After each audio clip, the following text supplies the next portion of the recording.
Bueno, pues otra jornada en Minneapolis y la comenzamos visitando uno de los lugares más emblemáticos de la ciudad, ni más ni menos que el First Avenue, conocido sobre todo por la película Purple Rain. Además, esta calle es la Prince Roger Nelson y como podéis ver a ambos lados están las famosas estrellas que destacan sobre todo la dorada de Prince y una roja ahí abajo que ahora veremos, las veremos todas, de George Floyd. Vámonos para allá, va. Vamos. El edificio que ahora aloja las salas First Avenue y 7th Century se construyó en 1937 y fue inicialmente una terminal de autobuses. En los años 70, Alan Fingerhut compró las instalaciones y lo convirtió en discoteca y sala de conciertos. Durante los años 80, First Avenue se convirtió en uno de los lugares clave del funk rock, especialmente por ser la sala habitual de Prince y, por supuesto, por su aparición en la película Purple Rain. Su fachada tiene más de 400 estrellas pintadas que rinden tributo a bandas nacionales e internacionales que han actuado allí. Pues estamos aquí en la pared de las estrellas, al lado de la estrella dorada, la de Prince, nuestro adorado genio de Minneapolis. Y a su ladito están aquí los Revolution. Cerquita del mítico Revolution, donde aquí dentro hicieron destrozos auténticos. Maravillas, maravillas. Bueno, y el resto del muro, como veréis, hay un montón de estrellas y grupos y bandas legendarios. Por ejemplo, tenemos a otro grupo muy conocido de la ciudad, que es Soul Asylum, y a su lado tenemos a Nirvana, más adelante Cypress Hill o Faith No More, Nine Inch Nails, todo tipo de géneros y estilos. Y ahora ya llegamos a la que comentamos antes, la estrella especial roja dedicada a George Floyd.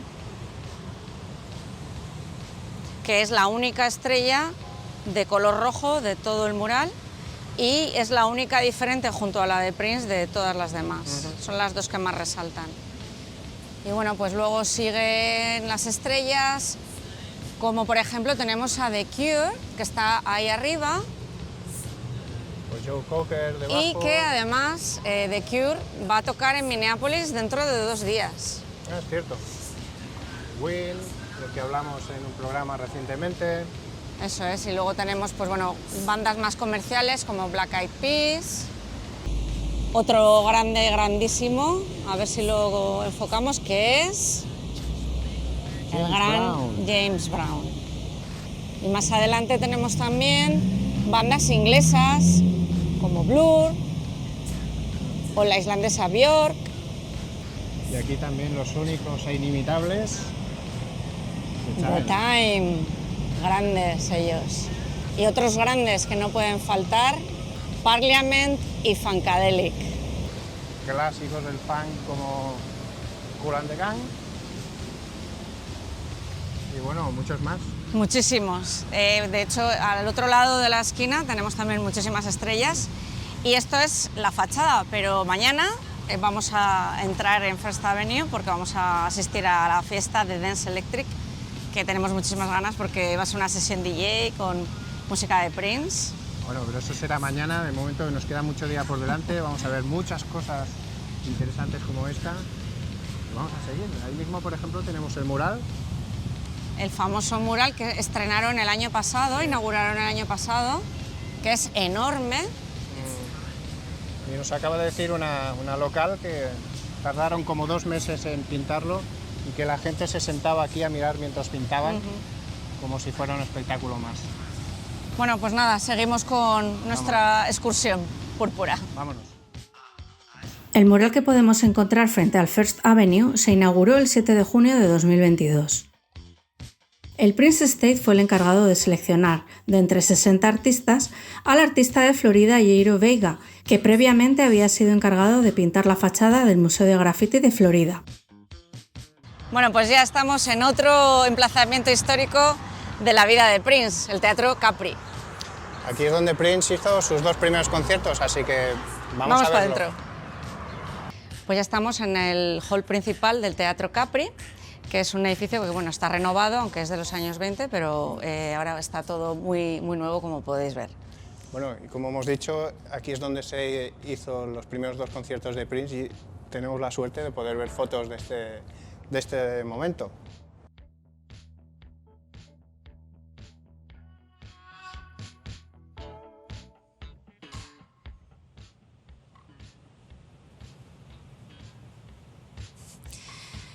Bueno, pues como podéis ver, estamos subidos en el escenario del Teatro Capri, que es el teatro donde Prince actuó por primera vez como artista en solitario. Esto lo hizo los días 5 y 6 de enero del año 79 y presentó los temas de su disco For You. El teatro se construyó en el año 27, originariamente con una sala de cine, y se llamaba el Paradise. Originalmente se llamaba el Paradise, luego en 1967 hicieron una reforma y pasó a llamarse el Capri. Y se convirtió, bueno, pues en la sala que estáis viendo ahora y que desde luego es completamente mágica para nosotros. Es muy acogedora, tiene solo 250 butacas, muy pequeñita, pero muy acogedora. Nos encontramos en el North Side de Minneapolis, es decir, en la zona norte de la ciudad y por tanto el barrio donde se crió Prince. Concretamente en el número 2620 de la 8ª Avenida Norte, donde aquí vivió con sus padres Matt y John y con su hermana Taika. Otro de los puntos que visitamos fue el Lincoln Community School, que en los años 70 era el Lincoln Junior High, instituto en el que Prince estudió parte de la secundaria. Justo al lado de este edificio hay una parcela en la que estaba ubicado el John Hay Elementary School, colegio en el que Prince y su hermana Taika completaron su educación básica. Estamos en el 539 de la Newton North Avenue de Minneapolis, también en el North Side, o sea, en el barrio donde se crió Prince, como hemos dicho antes. Y justo en esta casa que tenemos detrás fue donde Prince estuvo viviendo con su padre, John, una vez se había separado de Matty, y aquí estuvo pasando parte de su adolescencia. En esa misma ruta visitamos la casa de los Anderson, la familia del bajista y amigo de Prince, André Simon, en la que Prince vivió durante unos años en su adolescencia. La madre de André, Bernadette, fue una figura clave para Prince y de hecho la menciona en la canción The Sacrifice of Victor. Estando nosotros merodeando por esa zona, un vecino que vivía allí desde pequeño nos contó que Prince salía a tocar a la guitarra en las escaleras de la entrada, lo que generaba algo de malestar en la vecina y madre de este señor. También nos dijo que Minneapolis está muy agradecida a Prince por todo lo que ha hecho por la ciudad de manera altruista. Esa noche, después de la ruta por el North Side, asistimos a la fiesta Diamonds and Pearls, organizado por las administradoras del grupo de Facebook Purple Genealogy. La fiesta se llevó a cabo en el Women's Club de Minneapolis, cerca del Loring Park. Hubo comida, cócteles, fotocall, arte, subastas y sorteos, y aunque llegamos un poquito tarde, tuvimos la oportunidad de pasar un muy buen rato. Conocimos a gente estupenda y disfrutamos de una buena sesión de música de Prince. Además, tuvimos la oportunidad de conocer al bailarín Damon Dixon, con el que compartimos pista de baile.